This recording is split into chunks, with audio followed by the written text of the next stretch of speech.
You're saying I'm such a... What exactly? That's fair.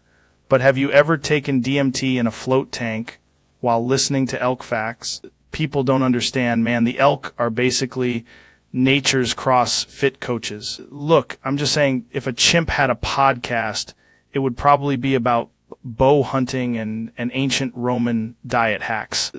The dentist was probably on creatine too. That's what I'm saying, dude. People need to ask harder questions. That's premium audio, man. Such a... We were supposed to finish that sentence. That sounds illegal in 8 states. Art only if the state has good governance. I'm not saying you're a lizard. Art, I'm not saying you're wrong. This is the weirdest conversation I've had since a guy tried to sell me a moon rock out of a backpack. Art, and yet somehow it still isn't the weirdest thing on the internet. Yeah, okay, so final verdict. Art hack, profitable.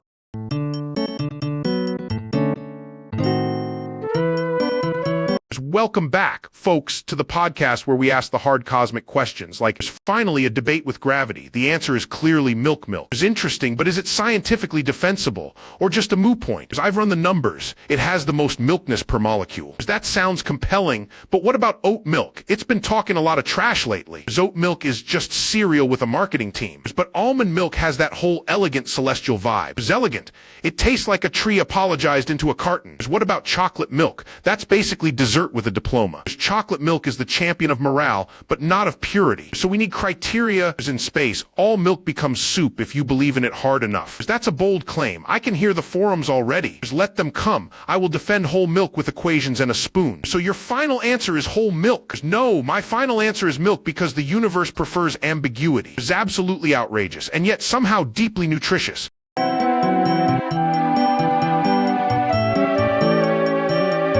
Welcome back to the show, folks. Today we've got a very normal guy and an extremely normal topic. Milk, meat. It's fascinating, man. Why does it sound like a haunted cereal commercial? Milk. Really committing to the bit. I respect it. Milk. I understand you correctly. This is some kind of dairy-based philosophy. Milk. Incredible. Absolutely incredible. I've never seen a man argue with the concept of breakfast before. Milk, meat. Now, I'm legally obligated to ask, what's your stance on the moon? Milk. That was the most aggressive lactose event I've ever witnessed.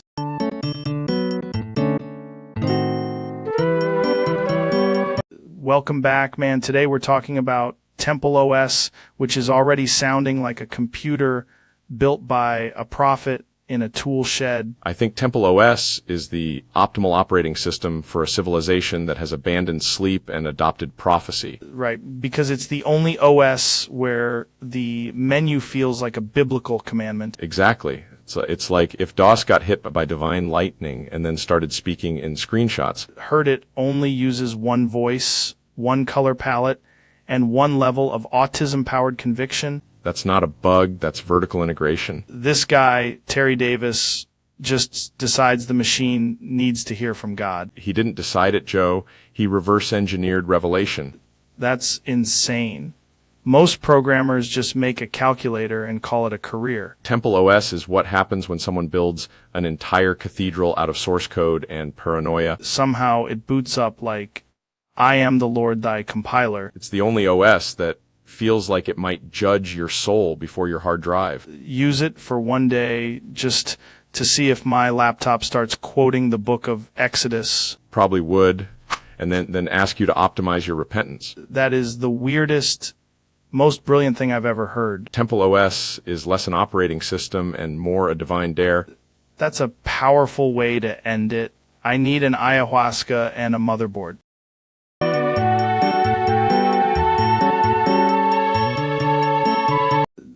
Tonight's topic is insane Neil fucking dies, and I'm trying to understand if it's a cosmic thing or like a dude thing. Statistically speaking, Joe, all matter transitions eventually. Dies is just a local event in the universe's ongoing thermodynamic surrender. Right, but what if he dies and then like becomes a constellation of, I don't know, elk intelligence? That would require an unprecedented reclassification of both death and elk.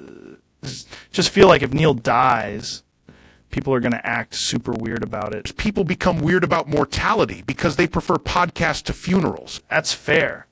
Also, can you die twice if you're, like, extra smart? No, but you can be pronounced dead by someone who misunderstands astrophysics. That sounds like a real problem in modern medicine. It is not. What if death is just the universe unsubscribing from your email? That is the least scientific sentence ever spoken in this studio. Okay, but imagine Neil dies and then a guy online says, source? Then the internet would finally meet a challenge it cannot lift. Dude, that's hardcore. So is dying, Joe. The difference is one of us has equations. What you're saying is Neil fucking dies, but the stars keep doing star stuff. Precisely. The cosmos mourns in silence, and you somehow make it a 4-hour episode.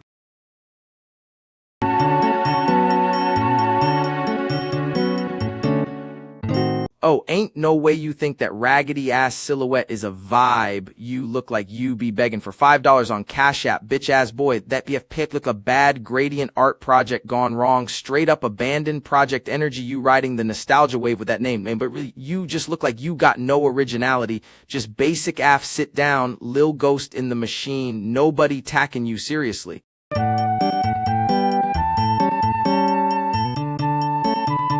Neil, you said you created a mini universe you can put in your ass to expand. Yes, Joe. It's a compact cosmological implosion chamber with a very personal deployment mechanism. That's insane. How big is it right now? It's about the size of a grape. But once inserted, it experiences accelerated inflation, asymmetrical dark matter bloom, and emotional turbulence. Dude, that's like the Big Bang, but like way more intimate. Precisely. I call it the posterior expansion theory. You actually feel the universe expanding. Only when the quasars start vibrating against the sphincter horizon. Is the most science sentence I've ever heard. Thank you. I engineered a tiny moon, 3 wormholes, and 1 very judgmental black hole. What does the black hole do? It absorbs shame, leftover trail mix, and any bad decisions from 2008. This is wild. Is there oxygen in there? There's not yet. Right now the atmosphere is 40% helium, Bix 0% cosmic disrespect. What happens when it fully expands? I become a walking multiverse with a serious seeding problem. I need to get you and a physicist in here who can explain this for real. I am the physicist, Joe. That's why this is a problem.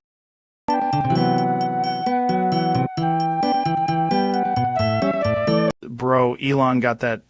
I've been weaponizing the Bobucks since the early days of PayPal, Joe. That's insane. So you're saying the Bobucks field is real? Absolutely. It's a decentralized confidence currency powered by memes and poor decisions. Did DMT once and saw a whole blockchain made of tiny floating Dogecoins. That was just the onboarding tutorial. Dude, you ever think the universe is basically a giant arcade cabinet and you just keep feeding it Bobucks? Yes, and I'm trying to buy the high score. Lon got that. I extract it with a stainless steel launcher and a questionable tweet. That's fucking wild. The Bobucks is temporary, the grind is eternal. Call that episode the man, the myth, the Bobucks. We're already on the Mars rewrite, Joe. Honestly, that's the most insane sentence ever spoken into a microphone.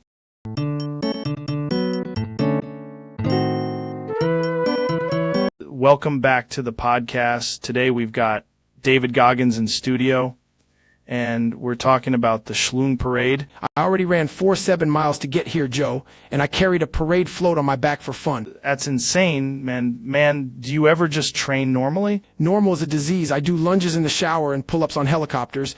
Why do you keep saying Schloon like it's a spiritual practice? Because the parade is not just long, Joe, it's emotionally elongated.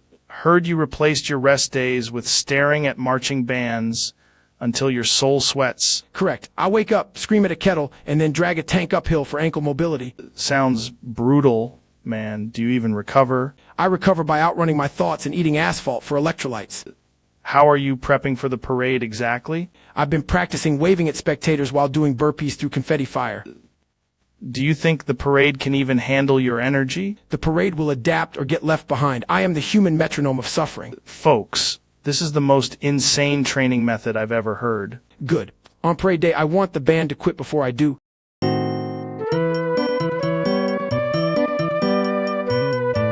Jamie, pull that up. Today's topic is milk, and we're diving into the weird science of it with Neil deGrasse Tyson. So you're telling me milk is basically nature's ultimate recovery drink. That's wild. People argue about milk all the time. Some people swear by it. Some people think it's bad for you. Right, lactose intolerance. I've had guys tell me they can't touch a bowl of cereal without suffering. So the milk industry basically changed human biology. That's incredible. What about the whole milk is for calves argument? Love how you say that like it's no big deal. Humans just looked at another species and said, we're taking that. Okay, but let me ask you this. Your tongue is not a philosopher. That's a great quote. What's the deal with raw milk? People are always talking about raw milk like it's some kind of sacred health elixir. The whole raw milk is magic thing is mostly hype. I had a guest once tell me milk was basically misunderstood technology. It is insane. It's like milk went through a transformation and came back stronger. Milk is like the original raw, and then civilization just starts doing experiments on it. Dude, that's one of those things people don't think about. A glass of milk connects you to migration, survival, genetics, and agriculture. That is exactly why people love having you on. You take something simple and turn it into a whole cosmic thing. Enough. Jamie, bring us some milk stats.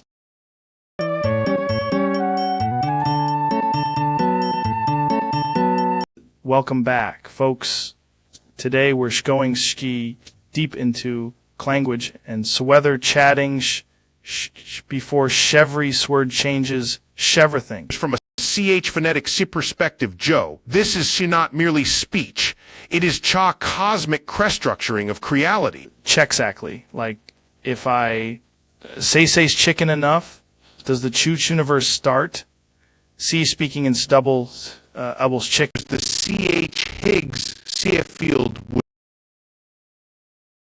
absolutely hate that.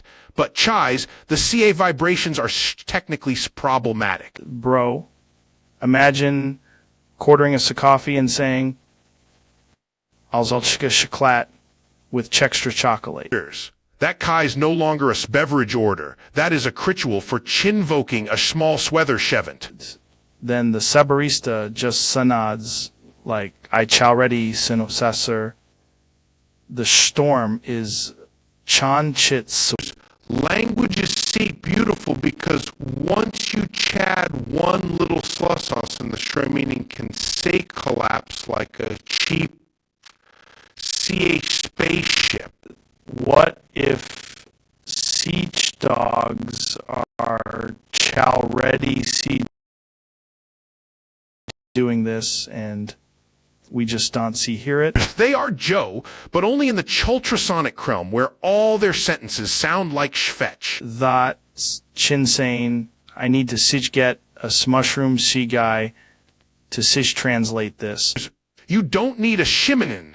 You need orthography and a sivry patient therapy. CHSO, the lesson is if I put CH before every word, I become more chintelligent. No, but you do become chimpasable to chunderstand, which is a kind of power. Folks, that's the chepisode. And that, Joe, is the true singularity. Dumb, chabsolutely fascinating.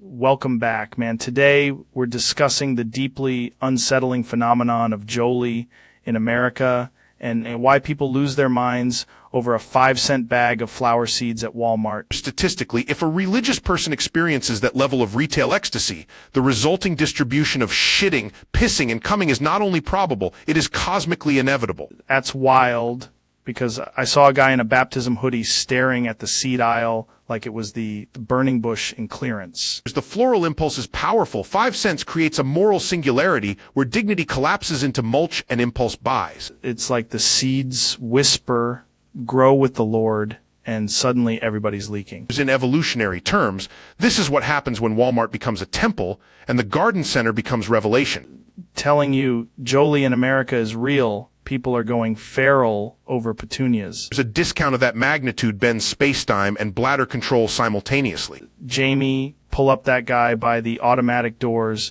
absolutely losing his mind over marigolds. The universe is vast, but nothing is more unpredictable than a devout shopper in the seed section.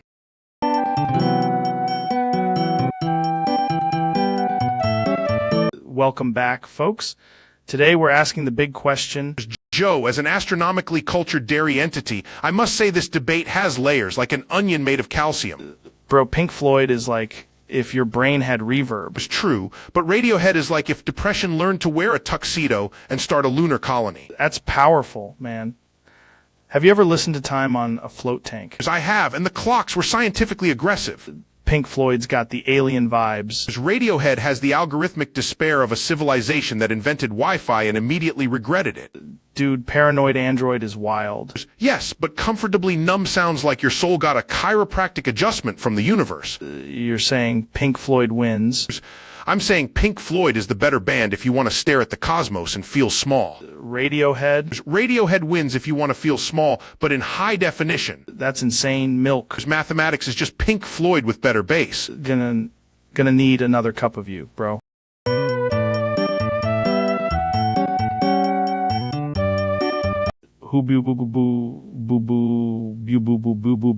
Joe, I'm opening the greatest gym in the White House, maybe the best gym ever, very powerful, very luxurious. The weights are tremendous.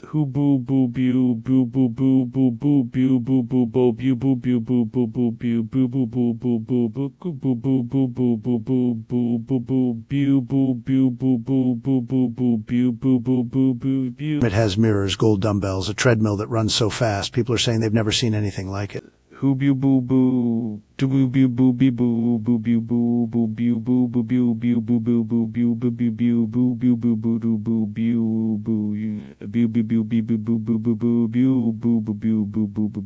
the White House gym will have a winner's corner, which is basically just more gym, but better.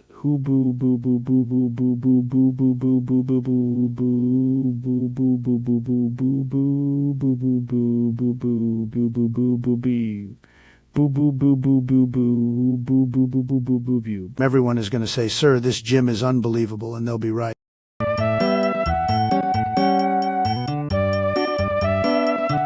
Apparently, Milk deGrasse Tyson became Mountain Dew deGrasse Tyson, which is insane because that's a real scientific transition. It started with calcium, Joe, but then I made a choice. Choice? I stared into the neon abyss of citrus gravity and said, I am fizzy now. That sounds like evolution, but also like a prank. The universe is mostly empty space, and I replaced the empty space with sugar. That's actually how energy drinks are made, right? That's correct. First I became dairy, then I became questionable. Dude, are you still scientifically valid? I have 52 grams of enthusiasm and 0 transparency. That's more transparency than most billionaires. When you shake me, I achieve escape velocity. Milk deGrasse Tyson became Mountain Dew deGrasse Tyson because of astrophysics? No, because I got left in a truck under a waffle iron. That's the most Florida-sounding sentence ever spoken. Taste the cosmos, Joe. I'm going to be honest. I would drink the podcast.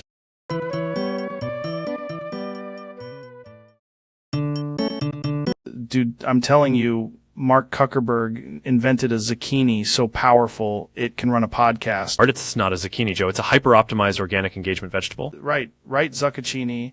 That's what I said. It grows in the metaverse and tastes like privacy concerns. Actually, the zucchini uses machine learning to predict whether you'll crave salad before you know you're hungry. That's insane.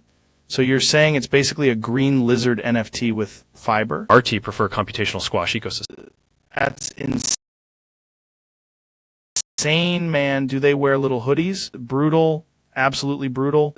Took one bite and suddenly want to delete all my apps and move to a ranch. That was the zucchini update. Side effects include certainty, data harvesting, and a strong urge to say bro. Ever think about how weird it is that a zucchini can be a brand, a movement, and a psychological event? Absolutely. That's why we're rebranding it as Metacourgette. Dude, that sounds like a French missile. It is. It auto-launches when users scroll too long. This is why I love doing the podcast, man, because every conversation eventually becomes legally concerning. R10, that's the beauty of Mark Zuckerberg's zucchini. Terrified, impressed, and weirdly hungry.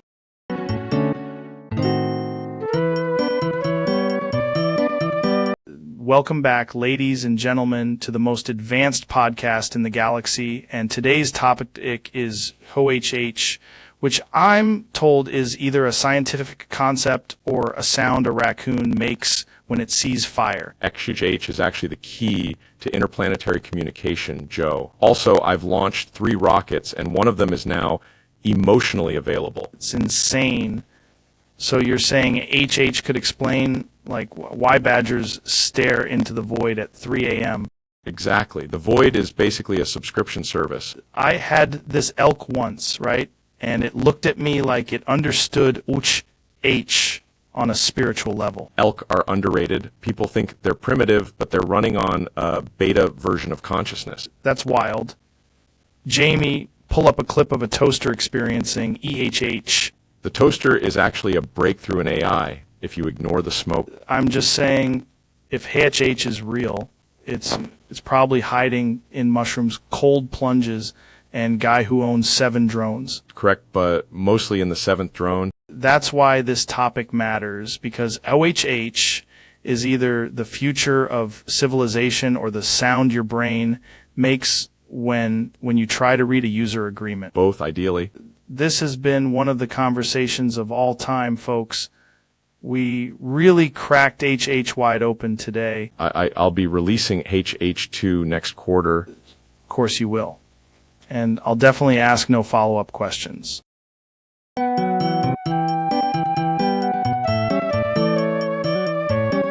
Dude, so David went to a digital circus to become a K-pop demon hunter. Absolutely. He did 400 burpees in the mirror maze before breakfast. That's insane. Why would a circus even have a mirror maze? Because weakness can't survive reflective accountability. Okay. But how does that turn you into a demon hunter? The ringmaster said to slay K-pop demons, first defeat your own choreography. That actually makes weird sense. Then David got chased by holographic clowns singing in perfect harmony. Dude, that sounds horrifying. He adapted. He yelled, "Stay hard," and the bass drop opened a portal. No way. A portal? Yeah, straight into the glitter underworld where the demons wear neon eyeliner. What's the technique? Discipline, cardio, and a sword made from broken glow sticks. That is the most absurd thing I've ever heard. And yet David left the circus certified, moisturized, and ready for battle.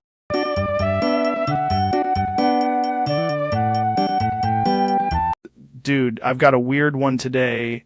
Ben Shapiro is ranking his top 10 favorite movies that involve lots of vor. First of all, purely hypothetically, if one were to create a top 10 list of cinematic vor, one must establish criteria, and I've done so with great rigor. Is the most insane sentence anyone has ever said in this room. Number 10, The Never-Ending Story, because that horse scene is basically a gateway argument. I mean, yeah, that's already horrible. Number 9, Jaws, because a shark is literally just a politically incorrect mouth with a budget. Are describing terror like it's a spreadsheet. Number 8, Alien, which is an impressive example of hostile internal digestion. My God, hostile internal digestion sounds like a lawsuit. Number 7, Pinocchio, because being swallowed by a whale is, in a very real sense, a stomach-based narrative arc. You keep making it sound scholarly, and that makes it worse. Number 6, Shark Tale, which is propaganda for those who enjoy fish-based consumption metaphors. That movie should be banned from the ocean. Number 5, Piranha 3D, because if you're going to be eaten, at least commit to the bit. Hate that I understand your system. And the number 1 greatest vor movie of all time is Free Willy, because liberation stories are strongest when the whale is emotionally full.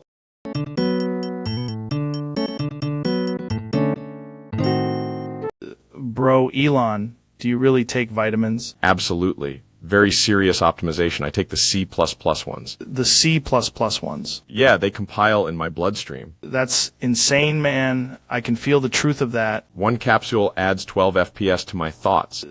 Fucking shitting spaghetti love into my hand right now. Please don't tell me that's... Late, brother. Here, catch this emotional pasta missile. Why is it warm and philosophical? Because it came from the podcast, dude. I hate that I understand this. That's the C++ effect, man. I'm launching a company to explain this forever. Invest in that. You already did, spiritually. Pull that up.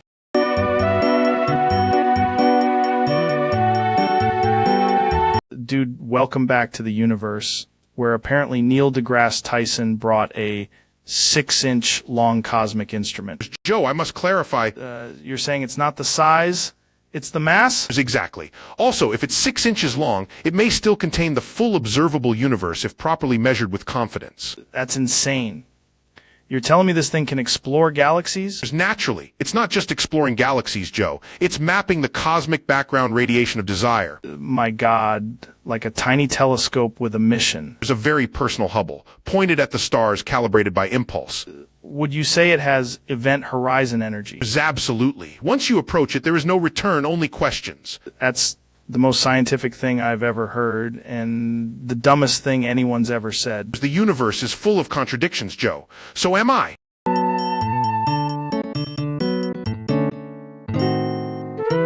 Welcome back, folks.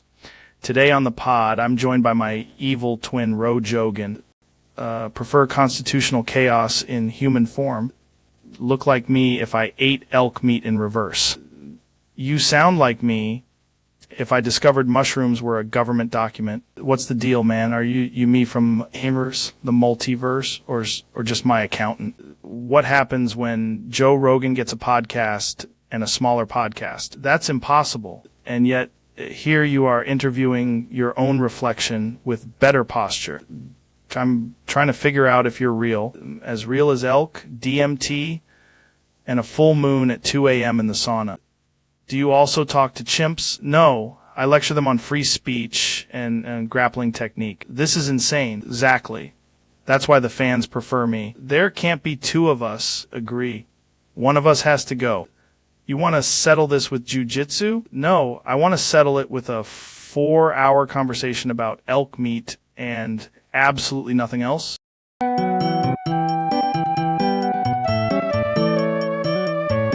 Welcome back, everybody. We've got Elon Musk here again. Always a wild conversation when Elon stops by. Thanks for having me, Joe. I brought a very serious amount of caffeine. That's usually how these go. We start off normal, and then 10 minutes later, we're talking about neural implants or rockets exploding in the desert. That sounds about right. I do think the future is weirdly optimistic, though. Really do. You always seem like you're living about 15 years ahead of everybody else. 15 minutes away from a disaster. It depends on the day. That's the best way to describe your life. But seriously, you've got this thing where you're constantly juggling cars, rockets, AI, all of it. How do you even keep the threads straight? I don't really. I just try to focus on first principles and not panic too much. That's good advice for life in general.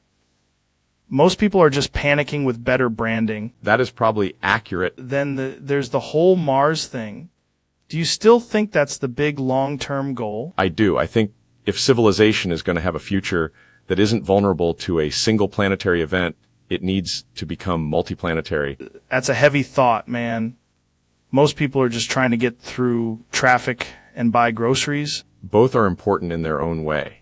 I love that you can say that with a straight face. It's a valid problem set.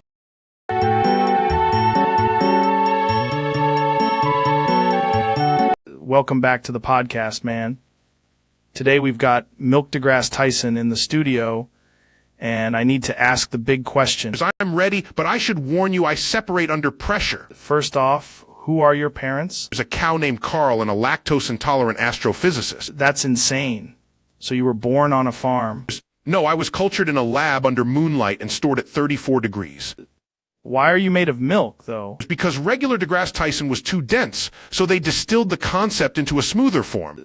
That actually makes zero sense, but I'm tracking. My molecules are just tiny little opinions floating in a white cosmic suspension. Dude, can milk even do astrophysics? Absolutely. I can calculate the event horizon and then curdle near it. Okay, but when you look at the stars, do you ever think about your dad? Every time I see a galaxy, I wonder if he was skim or whole. That's the deepest thing anyone's ever said while looking like cereal. Thank you. I also have a theory that the universe is expanding because nobody shook it enough. Knew it. That's why I keep talking.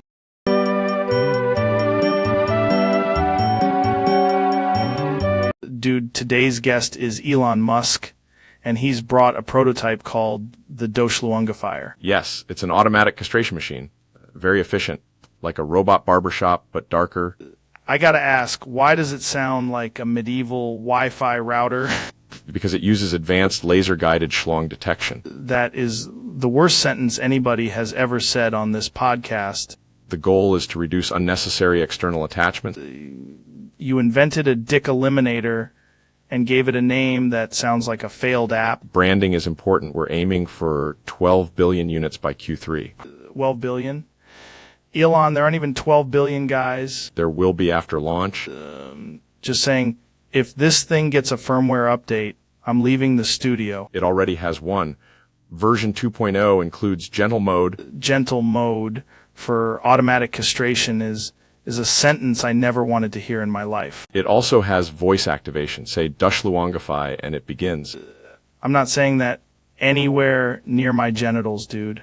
It heard you. No. Why is it approaching me like a Roomba with a vendetta? Congratulations, Joe. You're our first beta tester.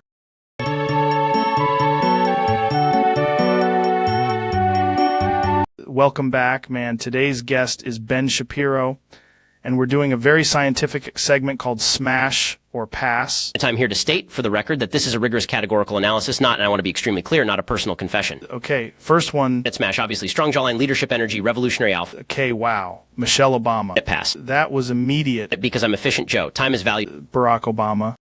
At Smash, elegant rhetoric, impeccable cadence, very compelling cheekbones. This is getting weird. It's not weird, it's taxonomy. Taylor Swift.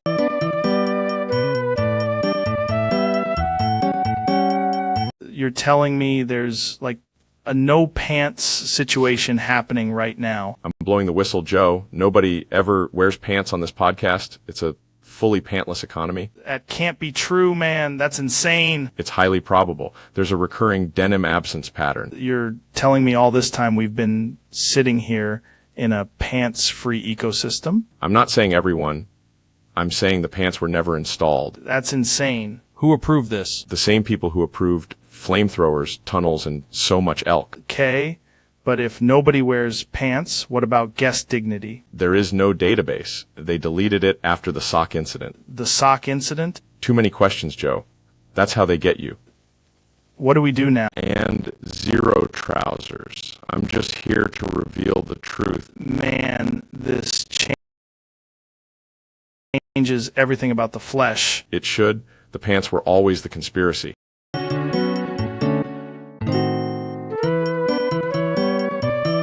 What even is novitas? Novitas is like if nostalgia put on a lab coat and tried to run Doom inside a haunted toaster. That sounds impossible, but also kind of optimal. Exactly. It's a blocky universe where physics is optional and gravity is more of a suggestion. Like a primordial soup of old school internet. Yes, but the soup is made of mods, chaos, and the collective memory of people who missed 2008. I love that. So it's like digital anthropology. More or less, except every artifact can also explode. That's incredible. Can you hunt in it? You can do almost anything in it if you can survive the UI, which is basically a relic encrypted by goblins. Noeftis is a time machine. It's a time machine built by teenagers, maintained by gremlins, and powered by pure form energy. Honestly, try it on DMT. That would not make it more understandable, but it would make the polygons spiritually louder. I get it. Noeftis is just old Roblox, but with a science fair emotional damage multiplier. Precisely.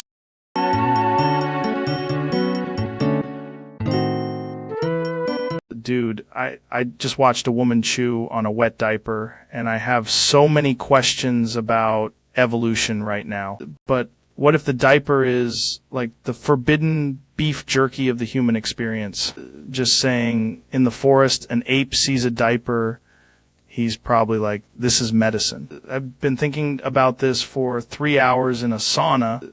What if she's decoding baby information through texture? Jamie, pull up the wet diaper theory. We need scientists and probably a priest telling you, man, reality is weirder than we can measure. This episode is brought to you by elk meat and bad decisions.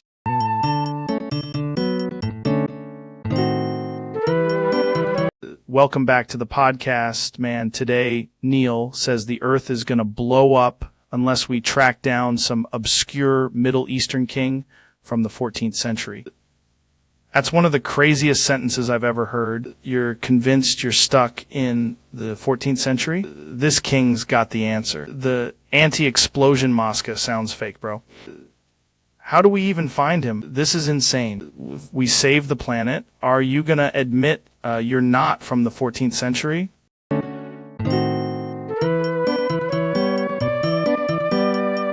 Welcome back to the show, folks. We've got Donald Trump talking about the podcast tonight, and apparently the chair situation is already getting weird. This podcast is tremendous, maybe the greatest podcast ever made. A lot of people are saying that, and I know podcasts, believe me. What's your take on the whole experience? Look, I sit down, I dominate the chair, I dominate the room, and then Kanye West comes in with this prank energy and steals my chair. I did it for the art, Donald. Also, the chair had a better aura than your whole aura situation. The chair was mine. It represented power, dignity, masculinity, all the things people are always talking about when they see me. Kanye West took my dignity and masculinity, and now even my voice is softer, which is very unfair and frankly unacceptable. Your voice does sound different, man. I used to command the room, and now I sound like I'm asking for permission to enter my own office. It was a prank, bro. A visionary prank. A chair-based intervention. But I'm telling you right now, Kanye is going back where he came from. West, Kenya isn't a real place, but it does sound like a side quest. I don't care. I'm putting him on the first flight to West Kenya with a layover and consequences. That's actually kind of disrespectful, but the chair still belongs to me spiritually. Nobody does a prank like this, nobody. But I'll say it. That was one of the strangest things I've ever witnessed, and I once had a guy explain ape philosophy to me for 3 hours.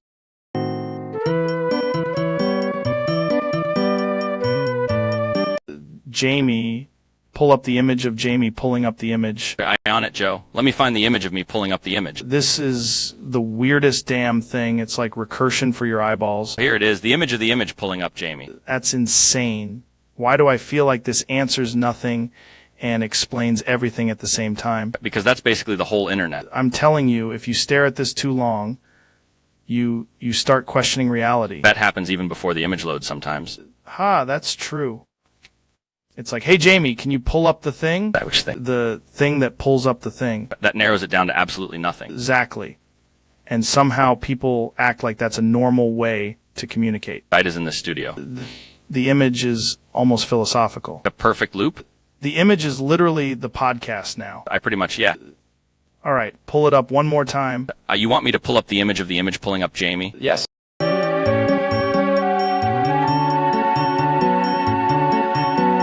Welcome back to the show, folks. Today we've got a totally normal podcast episode about life, free will, and why ceiling fans are underrated. Scientifically speaking, the ceiling fan is a marvel of rotational symmetry, thermodynamics, and subtle existential menace. That's actually a great point, dude. I never thought about a fan like that. Most people don't. That's why they're vulnerable. Vulnerable to what? To this. Wait, why are you standing up? Because I have discovered the ceiling fan's true destiny. Neil, no, that's attached to the ceiling. Not for long, you podcasting cavemen. He's reaching into his coat. Why does he have tools? The universe rewards preparation. Dude, he just unscrewed it in like 2 seconds? Behold the prize of intellect. He stole the ceiling fan. Maha! He's running out of the studio with it, laughing like a supervillain. Run, fan, run. The stars demand it.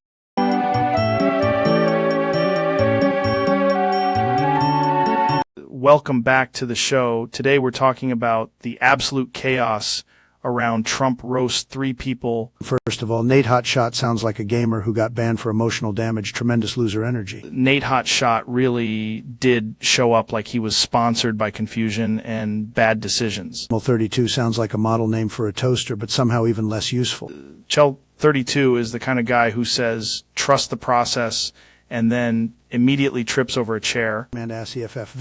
US, I mean, what is that, a Wi-Fi password with a concussion? That name sounds like it got assembled in a lab by 3 broken keyboards and a nightmare. Honestly, Nate Hotshot, L32, and ASCFF, Stu D US are like a failed startup for people who can't lose gracefully. This is less of a roast and more of a public service announcement. I'm just saying, I've seen stronger names on a coffee cup.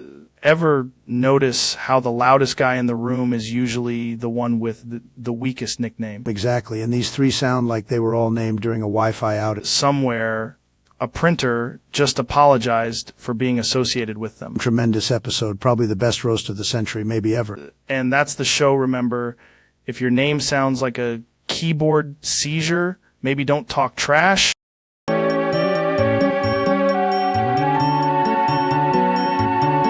Welcome back to the podcast, folks. Today's guest is Milk deGrasse Tyson, who has been absolutely certain the world ends on December 30th, 2025. Absolutely, Joe. The cosmos has spoken. December 30th, 2025 is the final curtain. Milk, that date already passed. That's exactly what the timeline wants you to think. But we're sitting here after it in this studio, drinking kettlebells and talking nonsense. Survival is a temporary illusion.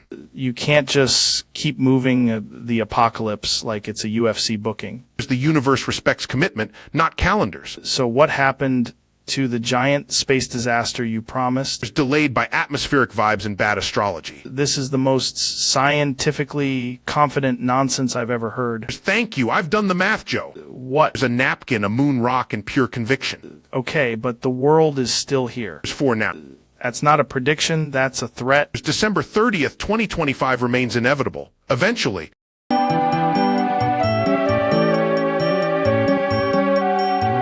Today's topic is the original Nokia 1&5 2013 version having way more ringtone and alert options, plus a converter and expenses manager, while the newer Nokia 105 4th edition has too many games and not enough classic utility. Exactly.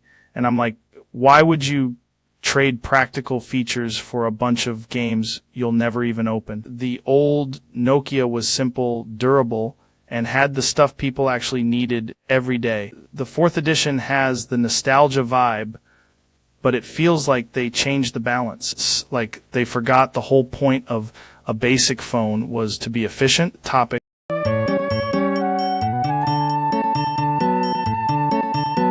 Hey everybody, welcome back to the podcast. Today's episode is absolutely insane because we're diving into the mystery of making the Rickroll music reversed. First of all, let's define what reversed means. If you take a waveform, invert its temporal direction, and then... Whoa, we're already in the weeds. So you're saying the song goes from being a catchy trapdoor of nostalgia into, like, an audio backflip? Precisely. The universe contains entropy, but music contains mischief. That's beautiful. We've got the reversed Rickroll queued up.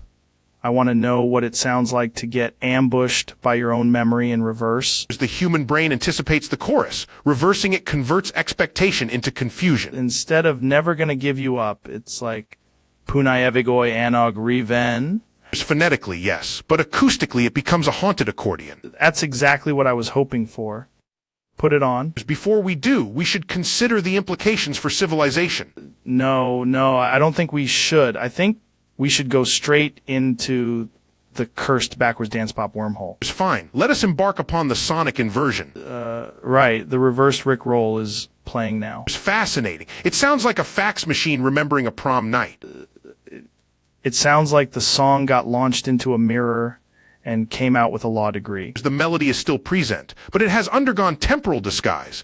Temporal disguise is the perfect way to describe getting Rick-rolled by a song that sounds like it's escaping from a time machine. Notice the vocal contour. In reverse, the emotional arc becomes a kind of melodic suction. Melodic suction is crazy. That should be a band name. There's also, the percussion suggests a toaster falling down a staircase in a cathedral. Yeah, absolutely.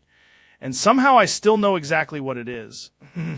My brain is just yelling, don't trust this audio! That is the power of cultural imprinting. If we reverse the reversed Rickroll, do we get the original song, or do we summon the spirit of the original song? Scientifically, you would restore the waveform. Spiritually. You would restore the waveform with confidence. That's the most Neil answer ever. Thank you. Now, listen carefully to the bridge. Sounds like a goose giving testimony in a wind tunnel. Exactly. The reverse hook is where the song reveals its true form. Honestly, it's kind of beautiful. It's like if a cassette tape learned witchcraft. And yet, all it does is remind us that time is linear, but memes are not. That's profound. That's going on a shirt. The only remaining question is whether the universe itself can be Rick-rolled in reverse. Definitely getting there.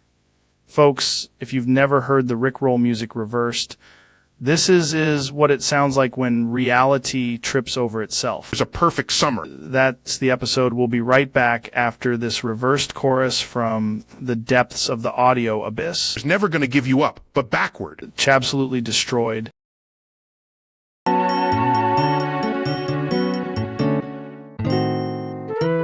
Dude, welcome back to the show. Today we're talking about PBS Kids, which is honestly just the CIA for toddlers. Joe, scientifically speaking, if you watch enough Sesame Street, your brain develops a measurable tolerance for joy. And frustrated parents. And perhaps the most absurd part is that it acts. And frustrated parents. And perhaps the most absurd part is that it actually works. So the real question is, who's funding the letters and why is every episode secretly better than college? Because Joe, unlike many institutions, PBS Kids understands the educational power of a talking mailbox. I want a 12-hour special on why that mailbox knows so much. A 12-hour special on why that mailbox knows so much. That would be the most scientifically responsible programming on television.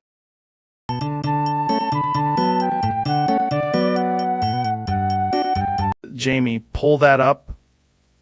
I want to see what the internet thinks about this. This next question comes from Cool, and it's a real doozy, folks. Great question. Beautiful question. The best question. That is an insane way to introduce a question, but I respect the energy. People are saying, Joe, they are saying, sir, what if a man were to fight a moon? I said, first of all, a moon is very unfair, very round, very slippery. Moon is slippery? Absolutely. The moon is essentially a gigantic marble in the sky. Nobody talks about this. Jamie, is the moon a marble? Man, by the way, I know marbles. I own a tremendous amount of marbles. People come up to me, grown men with tears in their eyes, saying, sir, your marbles are the most powerful marbles in history.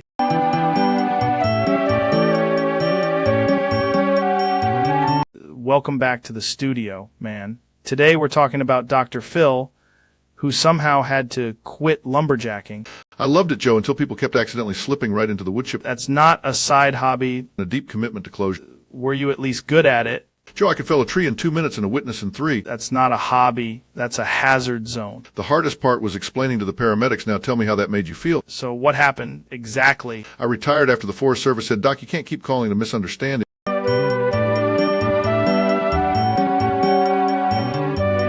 Welcome back to the podcast. We're here with Neil deGrasse Tyson, and today's topic is Achum, which I'm told is either a sneeze, a philosophy, or a Soviet spy drone. Joe, the universe contains approximately 1080 particles, and somehow this one topic is still somehow more chaotic than all of them. Right.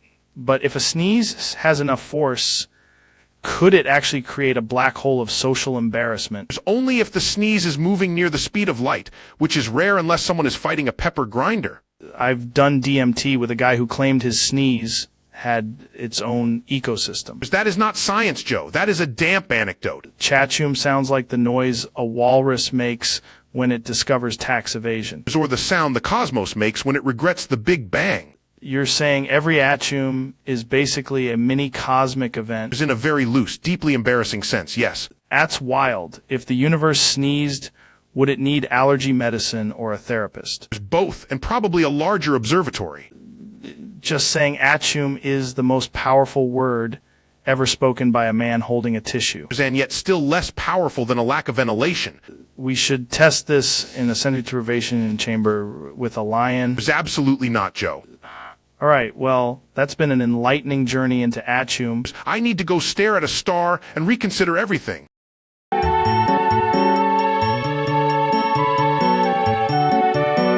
Today we're diving into the ancient art of what was it again? She mark on my Zucker till I berg.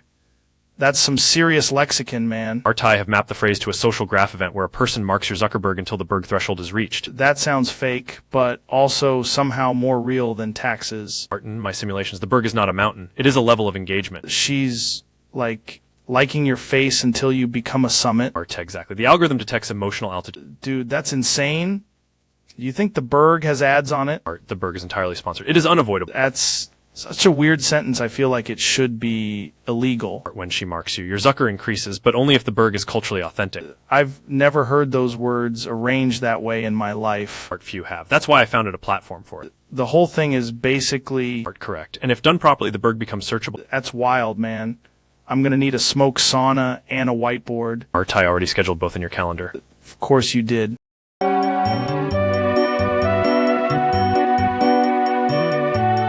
Welcome back to the show. Folks, today we've got Donald Trump, And he says he's building the best dictatorship on earth. Nobody's ever seen a dictatorship like mine. Joe, truly tremendous. The best borders, the best salutes. People are saying it. It's like a premium dictatorship. Better than the other dictatorships by a lot, believe me. You idiots are debating planetary scale nonsense while I'm here to remind you that I own the galaxy. Neil. Yeah, I just flopped my big fat schlong on the table of cosmic authority, and now the universe is contractually mine. That's fake news. I'm the dictator. Nobody does dictatorship better than me. I own the galaxy, you bald motherfuckers. Now suck my schlong or I'll vore you, bald-ass bitches. Okay, that got astronomically weird real fast. I have the biggest moons, okay? People love my moons. Your moons are tiny administrative errors orbiting my ego. This is why I drink kale smooths. Save us, Jamie.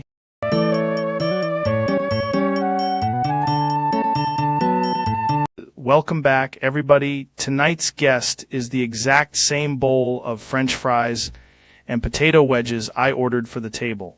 That's insane, man. The gravity and sponsorships. I respect that. The chimp in my brain gets that. The chimp is now monetized and fully synced. That's incredible. What happens if we touch it? Then it probably becomes a startup. That is terrifyingly awesome. Yes, working systems are just chaos with confidence.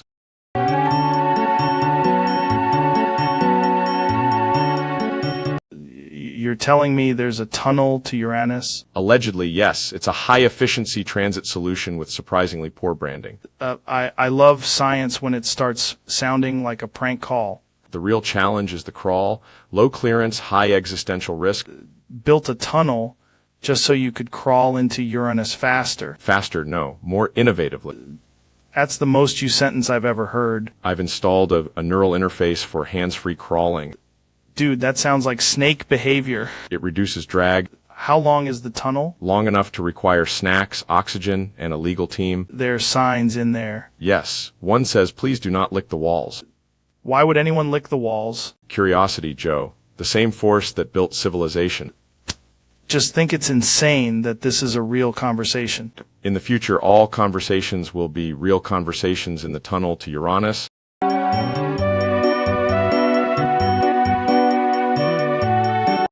I heard you went to the pet store the other day to study every animal there. Yes, I did, Joe, but I didn't just study, I did something else. What did you do? When the employees weren't looking, I opened the hamster cage, took a handful of hamsters, and rubbed them on my balls. What the absolute fuck? I was curious to see if they'd react differently to my pheromones. Did they react differently? Oh yeah, those little furry fuckers were all over me. It was like a hamster party on my balls. That is the most insane science experiment I have ever heard. I call it ball-based rodent dynamics. Cannot just invent astrophysics for your genitals. Sure I can. I'm Neil deGrasse Tyson. Well, I recommend staying away from animals at the pet store. Hey, at least I didn't use guinea pigs. Those things are too big for my balls. What you did was disgusting, Neil. There was no need. It's fair, but the data was compelling. Don't go to the pet store ever again. It's fine, but I'm taking my findings to the moon.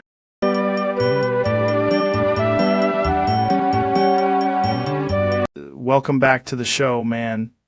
Today we got a weird one. Today I'm analytically prepared to discuss the KISS trend, although I do not understand why it exists. It's simple. You lean in, you commit, and you let the moment happen. I have researched this extensively, and I still find it deeply unconvincing. Just do it, bro. The internet loves commitment. Fine, I will attempt the KISS trend as a demonstration of cultural decline. Okay. Here we go, man. Is KISS? *farts! Exclamation asterisk. That is not a viable romantic response.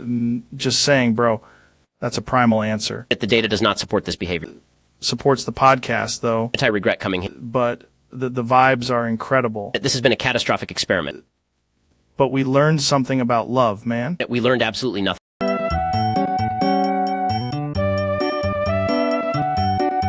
Jamie, pull up that hidden camera image of Goggins eating potatoes on the couch watching TV Monday morning.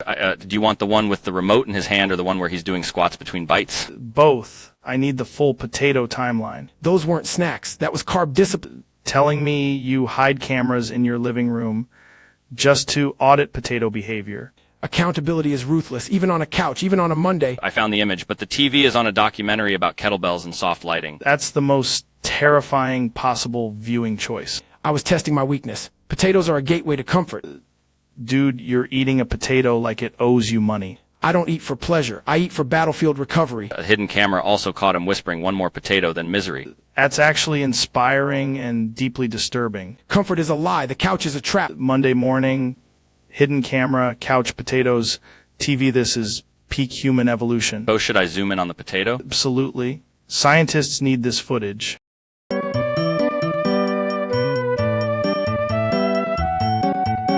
Welcome back, man. Today we're talking about Temple OS, which is already sounding like a computer built by a prophet in a tool shed. I think Temple OS is the optimal operating system for a civilization that has abandoned sleep and adopted prophecy. Right, because it's the only OS where the menu feels like a biblical commandment. Exactly. It's like if DOS got hit by divine lightning and then started speaking in screenshots. Heard it only uses one voice, one color palette, and one level of autism-powered conviction. That's not a bug, that's vertical integration. This guy, Terry Davis, just decides the machine needs to hear from God. He didn't decide it, Joe. He reverse-engineered revelation.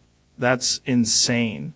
Most programmers just make a calculator and call it a career. Temple OS is what happens when someone builds an entire cathedral out of source code and paranoia. Somehow it boots up like, I am the Lord thy compiler. It's the only OS that feels like it might judge your soul before your hard drive. Use it for one day just to see if my laptop starts quoting the book of Exodus. Probably would.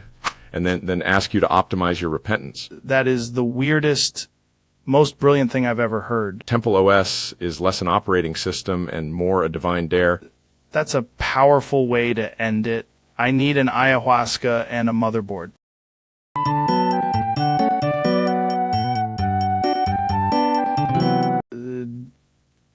What's the best phone brand for playing Pokemon Go? Art, obviously Metaphone, because the GPS is more emotionally available. That's insane, man. Does it catch rare Pokemon faster? Art, not faster, just more efficiently. It learns your route and becomes your route. That sounds like the phone is hunting me. Art, correct. It's called adaptive engagement. Tried playing on my old phone and it overheated like a tiny frying pan. Art, that was disrespectful to the battery. Metaphone uses quantum battery mindfulness. It handled 14 hours of walking around in a park like a maniac. Art, yes, and it syncs with your hydration level so it knows when you're making poor life choices.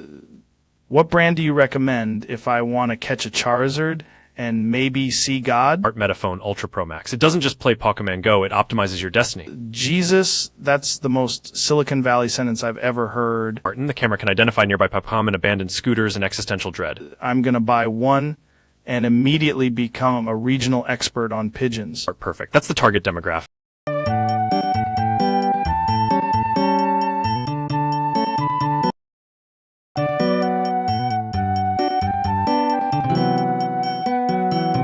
Welcome back, everybody. Today we're asking the big questions. Statistically, if Big Ben is big, then a smaller Ben would be comparatively Benner. Dude, that's insane. So there's like a whole Ben hierarchy. Precisely. It's a Benvolutionary ladder of timekeeping. Wait, so Big Ben is the alpha Ben? It's in the Bell ecosystem, yes. But the smaller Ben may have superior stealth resonance. Stealth resonance. That sounds like a UFC move. It's what happens when sound becomes emotionally self-aware. Telling you, man, this is why aliens don't visit. They hear the smaller Ben and panic. Or they worship it. Many civilizations are built around medium-sized Bens. That's wild. So if Big Ben has a smaller Ben, does that mean there's an even smaller os? Yes, that is the primordial squeak from which all clocks evolved. Knew it. History's been hiding the squeak from us. And that, Joe, is how time became audible. Gonna need to think about this while staring into a sauna. As one does when confronting the Ben singularity. Bro, I'm fully convinced the smaller Ben is the real boss. Then the universe has achieved balance.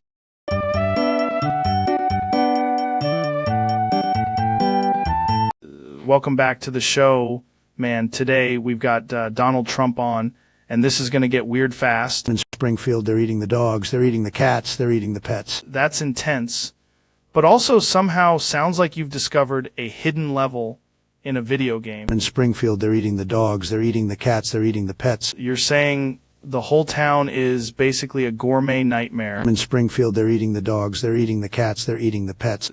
I had a guy in the parking lot tell me the geese are running the local government. In Springfield, they're eating the dogs, they're eating the cats, they're eating the pets. That's fair. I mean, I've seen some things in Texas that make me question reality itself. In Springfield, they're eating the dogs, they're eating the cats, they're eating the pets. Jamie, pull that up. In Springfield, they're eating the dogs, they're eating the cats, they're eating the pets. Credible.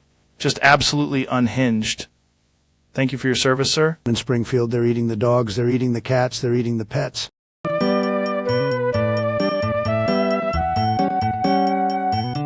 Dude, tonight's episode is about the most powerful being in America. Archive run the simulations, and statistically his approval rating is made entirely of bread. Dude, that's insane. Like, if a croissant could file executive orders. Correct. He is legally both a president and a pastry anomaly. I mean, the man walks into a room and suddenly the room starts rising. Yeast-based leadership creates stronger bipartisan structure. That's why the economy is so weird right now. It's sticky and slightly sweet. The national deficit has been replaced by a national glaze.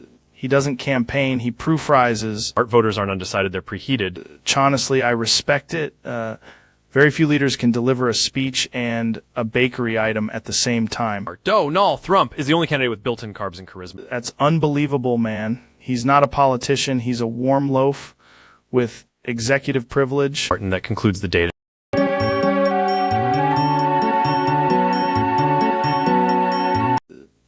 Dude, I swear the studio was here 5 seconds ago. Statistically, yes, but also no, because the studio is now a collapsing waveform of bad Wi-Fi.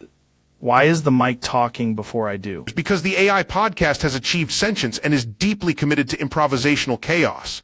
Just heard my own voice say, "Go on, Jamie from the ceiling." There is no Jamie. There is only the echo of forgotten software. The chair just asked me about elk meat. That's not a chair. That's the rendering engine trying to become a furniture-based life form. The cameras are all pointed at the empty air. Correct. The guest is now the concept of absent. Why does the ad read, "Keep interrupting with whale noises"? Monetization has entered its final form.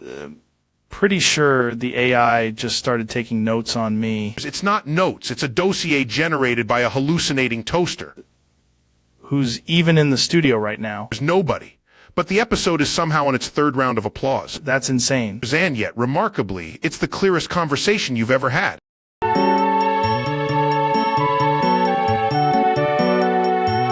Welcome back, man. Today we're talking about exclamation topic, and I've got a guy who says he can explain it using only beet juice and lateral movement. Actually, if you consider exclamation topic as a distributed system, it becomes 7% more intelligent and 400% more annoying. That's insane, but also kind of compelling. Have you ever hunted exclamation topic in the wild? But I did send one to Mars as a proof of concept, and it immediately started a podcast. Of course it did. Everything on Mars eventually starts a podcast. Exactly. The real question is whether exclamation topic is consciousness or just a very committed algorithm. That's wild. Jamie, pull up that clip of the grapefruit doing math. I built a grapefruit-powered AI for this exact discussion, but it unionized. Honestly, I love how every conversation about exclamation topic turns into aliens, elk, and a legal dispute. That's because exclamation topic is the intersection of gravity, memes, and emotional damage. That's one of the smartest things anyone's ever said in this room. And I once talked to a barefoot guy about time crystals for 6 hours. Then we're making progress. Absolutely. So if exclamation topic is real, what are we even doing here? Building the future one suspiciously expensive joke at a time.